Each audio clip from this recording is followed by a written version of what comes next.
this reality in this land, you don't need to be a Muslim to sympathize with one side. As I said, if the war was somewhat similar, we could understand the bias of each side. But there is no similarity. The fact of the matter is, every neutral person who examines the reality of this situation will come to the same conclusion.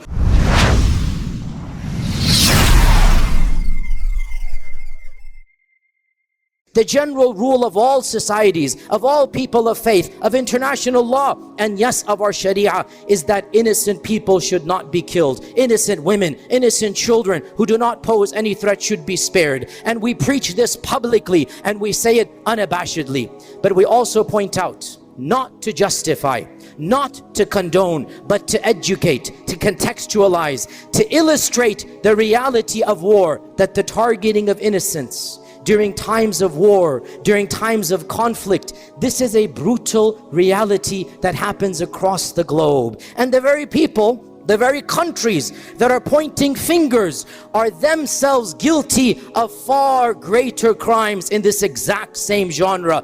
Our own country of America, which of course claims to follow international law and usually says we should not kill innocent civilians. United Kingdom, that is also signed on to these international treaties.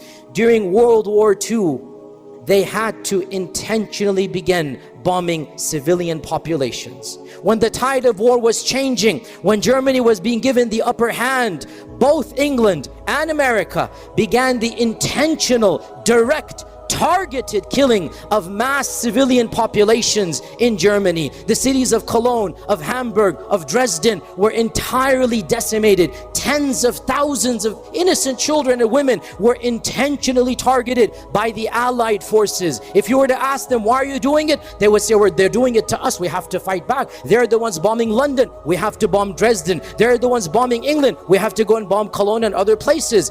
And again, let us not forget, sisters and brothers, the awkward reality. No justification, but facts are facts. That when the war was shifting, when Germany was seeming to have the upper hand, our country, America, spent the equivalent of over $30 billion on the Manhattan Project. And do you know what the Manhattan Project was? The Manhattan Project was an intentional research and survey to create the deadliest bomb hitherto unknown to mankind. They wanted to create the atomic weapon, and the purpose of that weapon was what? It was intended to create the largest group of mass civilian casualties that the world had ever seen. Groups of scientists, groups of engineers, groups of physicists, they came together in secret locations for years on end.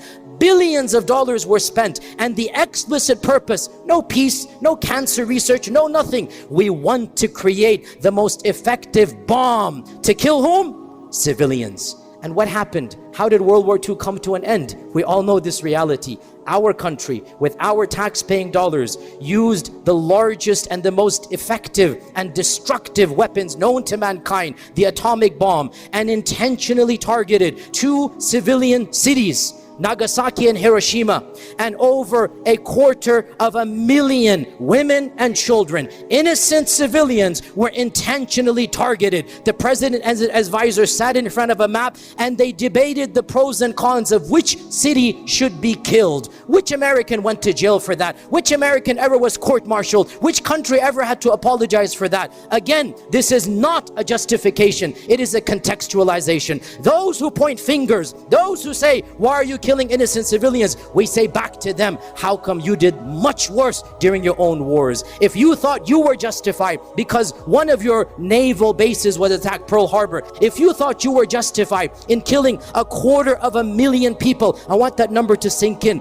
250,000 innocent people. And you know the worst part? They intentionally chose mid-sized cities. They didn't want too large, they didn't want too small, to send the right message, what we can do. The evil nature of wanting to kill 200 and the entire city's wiped out. Excuse me, you have no right to point fingers at another group that might be doing things unethical. I'm not justifying, again for the record, I'm not justifying, but I'm sorry, you have no right to point your fingers at a group that is doing much less than what you yourself have done in response to much worse that was ever done unto you. History, sisters and brothers, makes you powerful. History educates you. And if you know your facts, facts and you know your realities, no one can defeat you in a debate. Muslims, always remember this reality in this land. You don't need to be a Muslim to sympathize with one side. As I said, if the war was somewhat similar, we could understand the bias of each side. But there is no similarity. The fact of the matter is,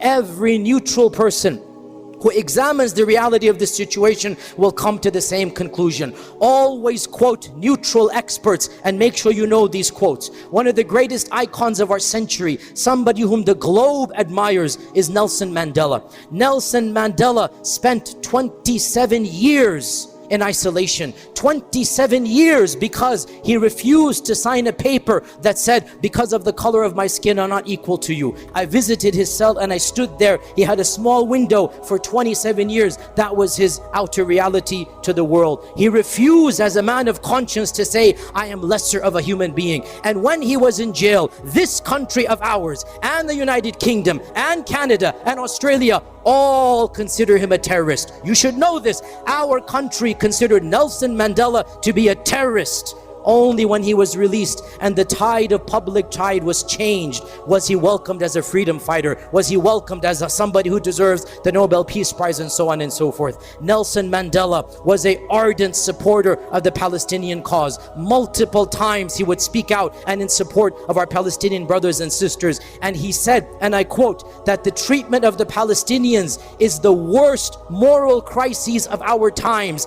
He said this after being in jail 27 years, after fighting the apartheid South African regime. He said the Palestinian plight is the worst moral crisis of our own times.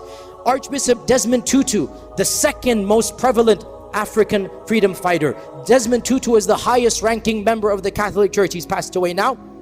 Widely celebrated, widely known to be a freedom fighter, also having been in jail, also fought apartheid. Archbishop Desmond Tutu visited Palestine multiple times. In a famous interview in the 80s with the most famous journalist alive at the time, David Frost, you can find it on YouTube. David Frost wanted to complain to Desmond Tutu, how come you can describe Israel as an apartheid state? That's not fair. You shouldn't describe Israel as an apartheid state. It's not that bad. Desmond Tutu responded back to him that actually, in some aspects, Palestinians are treated worse than us black South Africans were. In some aspects, it is worse than an apartheid state that I have lived through. This is from Desmond Tutu. Are you going to accuse him of being anti-Semite? Are you going to accuse him of being pro-Palestinian because he's Muslim? He's an Archbishop of the Catholic Church. He's not a Muslim, but he has lived through apartheid. He's seen the realities of hate, and now he's experienced it firsthand. The grandson of Nelson Mandela also visited Palestine, and he wrote an op-ed which is published in an Israeli newspaper, the Haaretz, and he wrote an op-ed